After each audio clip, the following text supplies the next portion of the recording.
दिल्ली की रानी। एक थी रानी। क्योंकि राजा की मौत एक हादसे में हो गई थी, रानी को ही राज्य संभालना पड़ रहा था। रानी का नाम था रानी रश्मिवती। रानी ईमानदार थी और प्रजा की सेवा में लगी रहती थी। एक दिन उसके दरबार में 3 नौजवान आए, रमेश, सुरेश और दिनेश। कहो, क्या सहायता कर सकती हूँ मैं तुम्हारी? हम आपके दरबार में काम करना चाहते हैं ताकि जनता की सेवा कर सके। लेकिन अभी तो तुम्हारी उम्र बहुत छोटी है। तुम लोगों को तो अभी अपनी पढ़ाई पर ध्यान देना चाहिए। हमारा मन पढ़ाई में नहीं लगता। माता पिता को लगता है कि हम किसी के लायक नहीं है और हम साबित करना चाहते हैं कि हम लायक हैं। उत्साह बहुत अच्छा है, मगर अभी उम्र कच्ची है तुम लोगों की। अरे उम्र से क्या होता है रानी जी? शास्त्रों में लिखा है कभी किसी के ज्ञान को उसकी उम्र के आधार पर नहीं देखना चाहिए। बात तो सही है तुम्हारी। और अगर सच में तुम अगर ये संकल्प करके आए हो कि तुमको यहाँ काम करना है, तो पहले परीक्षा देनी पड़ेगी। 3 परीक्षा, एक शारीरिक परीक्षा, एक बुद्धि की परीक्षा और एक देशभक्ति की परीक्षा। और ये क्या है? वो मंत्री महोदय तुम्हें समझा देंगे। हमारे पास समय नहीं है। अगर तुम लोग तैयार हो तो बताओ। हाँ हाँ, हम तैयार है किसी भी परीक्षा के लिए। मैं भी तैयार हूँ कुछ भी कर गुजरने के लिए। तो ठीक है मंत्री जी, आप इन तीनों की परीक्षा कल से ही शुरू कर दीजिए। जो आ गया रानी साहिबा। अगले दिन से ही तीनों की परीक्षा शुरू हो जाती है। पहले शारीरिक परीक्षा, यानी किस में कितना है दम, ये देखेंगे हम। क्योंकि शरीर में दम होगा तभी तो प्रजा की सेवा में दम लगा पाओगे। हमें क्या करना होगा? वो पेड़ दिख रहा है, जो सबसे पहले चढ़ेगा उस पे दरबार में नौकरी पाने के अवसर उसी के बढ़ जाएंगे। मैं चढ़ता हूँ। अरे रुको रुको, गिनती गिनने दो। 1, 2, 3। 3 की गिनती के बाद रमेश और सुरेश भागकर पेड़ के पास गए, मगर दिनेश आराम से पेड़ के पास गया। जैसे ही रमेश और सुरेश आधे पेड़ तक चढ़ गए, दिनेश ने उन दोनों की टांग पकड़ के उन्हें नीचे गिरा दिया और खुद पेड़ पर चढ़ गया।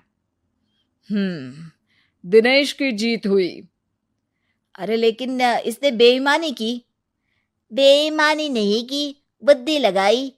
शरीर के दम के साथ दिमाग में भी दम होना चाहिए। क्यों मंत्री जी? हाँ हाँ, बात तो तुम्हारी सही है, लेकिन बात अगर बुद्धि की है तो बुद्धि की असली परीक्षा हम कल लेंगे। शाम को जाकर मंत्री रानी को सब बता देते हैं। यानी दिनेश उन सब में ज्यादा होशियार है। जी रानी साहिबा। अगले दिन तीनों की बौद्धिक परीक्षा का समय होता है। आज हमें क्या करना है मंत्री जी? थोड़ा सब्र करो, कल जल्दबाजी में ही हारे थे तुम। सही कह रहे हैं मंत्री जी। अरे तू क्यों ज्यादा बोल रहा है? तू भी तो हारा था ना कल। ए दिनेश, ज्यादा होशियार मत बन। अरे अरे अरे, लड़ो मत। आज की परीक्षा पर ध्यान दो। आज की बौद्धिक परीक्षा में ये कुछ बोरे हैं, कुछ में नमक है और कुछ में रुई। जिसको जो ले जाना है उठा लो। देखते हैं कि कौन जल्दी से कोई भी एक बोरा नदी के उस पार लेकर जाता है। समय शुरू होता है अब। तीनों बोरों की तरफ बढ़ते हैं। सुरेश, नमक की बोरी भारी है, ले जाने में मुश्किल होगी। हाँ हाँ, सही कह रहा है, रुई हल्की है, हम दोनों रुई लेकर चलते हैं। अरे भाई, मैं तो नमक लेकर जाऊंगा। रमेश और सुरेश ये सोचकर हंसते हैं कि आज तो दिनेश हार ही जाएगा। दौड़ शुरू होती है। 1, 2, 3। तीनों नदी की तरफ भागते हैं। रुई में वजन कम होने के कारण रमेश और सुरेश आगे निकल जाते हैं और दिनेश थोड़ा पीछे। पर जैसे ही वो सब नदी में जाते हैं, दिनेश की बोरी का नमक गलने लगता है और वजन कम हो जाता है, जबकि रमेश और सुरेश की रुई में पानी भर जाता है और बोरी का वजन बढ़ जाता है। अरे ये इतनी भारी क्यों हो गई रमेश? अरे मुझे क्या पता, शायद जादुई बोरी है। अरे लगता है कि हम बेवकूफ बन गए। बने नहीं हो, तुम हो ही बेवकूफ। इतना तो पता होना चाहिए कि पानी में नमक गल जाएगा। दिनेश का पूरा नमक गल जाता है और बोरी खाली हो जाती है। वो जल्दी से रेस पूरी कर लेता है। इस परीक्षा के विजेता भी दिनेश ही हैं। उसने दिमाग लगाकर दिखा दिया कि वो बौद्धिक परीक्षा में भी रमेश और सुरेश से आगे है। अब कल तुम्हारी देशभक्ति की परीक्षा होगी, जो स्वयं रानी मां लेंगी। रात को फिर मंत्री रानी के पास जाकर बता देते हैं कि आज की परीक्षा में कैसे दिनेश ने अक्लमंदी दिखाई और बौद्धिक परीक्षा में भी उसी की जीत हुई। अरे वाह, दिनेश तो हमारे बहुत काम आ सकता है। हम उत्साहित हैं कल की परीक्षा के लिए। वो तो ठीक है रानी साहिबा, लेकिन हमने सुना है कि पड़ोसी राज्य का राजा आकाशदीप हमारे राज्य की सीमा में घुसपैठ कर रहा है। ये तो चिंता की बात है। हमें जल्द ही कुछ करना चाहिए। अगले दिन रमेश, सुरेश और दिनेश अपनी आखिरी देशभक्ति की परीक्षा के लिए दरबार में आते हैं। प्रणाम रानी साहिबा। नमस्कार रानी जी। प्रणाम रानी माँ। हमने तुम्हारी परीक्षा पर गौर किया। दिनेश आगे हैं। हम तुम तीनों में से किसी दो को ही दरबार में काम दे सकते हैं। किसी एक को आज जाना होगा। तो देशभक्ति की परीक्षा के लिए तैयार हो? पूरी तरह से। मैं तीनों से एक ही सवाल करूंगी। जिसका जवाब सबसे सही लगेगा उसे तो नौकरी मिल ही जाएगी। फिर दूसरे सबसे सही जवाब देने वाले को भी काम मिलेगा। आप लोगों का समय शुरू होता है अब। ज्यादा सोचने का समय नहीं होगा। जो मन में पहली बात आए उसका जवाब दे। तो सवाल यह है कि तुम इस मिट्टी के लिए क्या कर सकते हो? मैं इस मिट्टी को साफ रखूंगा।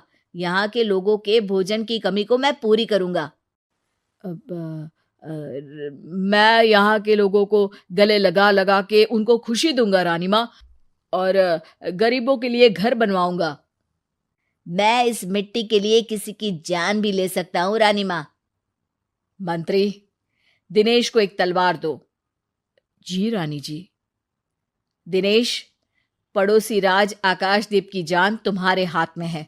जाओ, अपना काम पूरा करो। आज रात को तुम उस पर हमला करोगे जब वो सो रहा होगा। दिनेश वहां से चला जाता है। रानी माँ, ये आपने क्या किया? अभी किया नहीं है मंत्री जी। आप आकाशदीप को संदेशा भिजवाओ कि पड़ोसी देश का एक कातिल रात को उन पे हमला करेगा और दिनेश को पकड़वा दो। अरे, ये आप क्या कह रही हैं? और क्यों कर रही हैं आप ऐसा? राजा को लगेगा कि हमने उसकी मदद की, उसकी जान बचाकर।